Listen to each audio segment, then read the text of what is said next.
21 și își caută parteneră. Credeți că sunt potrivită? Da, ești ok, de ce? Că ar putea să fie potrivită, da. Foarte potrivită. Da, chiar sunteți foarte potrivită pentru Vlad Craioveanu. Nu, nu sunteți. Poți să spui în rusă, bună ziua, dragi ascultători.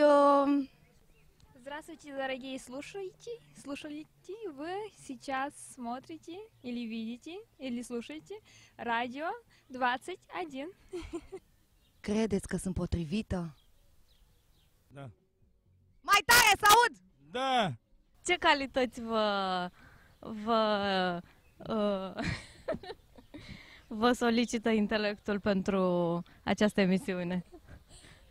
Du-te de aici, te rog frumos, stai cu mine. Credeți că sunt potrivită? La ce telefon? Cu cine vorbiți? Da, depinde ce virgule cerințe ar avea. Știu că e un om care e mai pretențios de felul lui. Să trebuie ce salariu vă face, că după salariu te...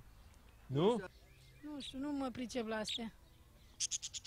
Da, dacă îmi spui de dragoste să-ți alegi un bilețel, asta e cu totul altceva. Ești frumoasă, dă-te în noroc. Credeți că sunt potrivită? E bine? Bine. Te pup! Și eu te pup, papa.